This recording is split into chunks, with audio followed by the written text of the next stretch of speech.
దేవుని నామంలో మీ అందరికీ నా హృదయపూర్వకమైన వందనాలు. ఈరోజు దేవుని వాక్యము పరిశుద్ధ గ్రంథం నుంచి,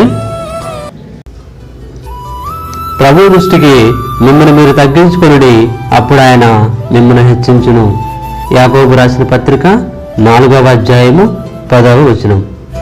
ఎవరైతే ప్రభు దృష్టికి మనుషుల యందును దేవుని యందును భయభక్తులు గల జీవిస్తారో దేవుడు వారిని హెచ్చిస్తాడు అని ఈ వాక్యం ద్వారా మనతో మాట్లాడుతున్నాడు. ఎందుకంటే ఎవరైతే తనను తాను తగ్గించుకుంటాడో వారిని హెచ్చిస్తాడు దేవుడు. ఎవరైతే తనను తాను హెచ్చించుకుంటారో దేవుడు వారిని తగ్గిస్తాడు అని బైబిల్ గ్రంథం సెలవిస్తుంది.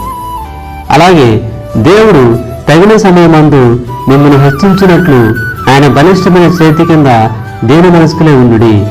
దేవుడు మనల్ని హెచ్చించాలి అంటే ఆయన బలిష్టమైన చేతి కింద అనగా ఆయన వాక్యానికి లోబడి ఆయనపై ఆధారపడే జీవితాన్ని జీవించిన వారికి ఆయన తగిన సమయమందు వారిని హెచ్చిస్తాను అని ఈ వాక్యం ద్వారా మనతో మాట్లాడుచున్నాడు.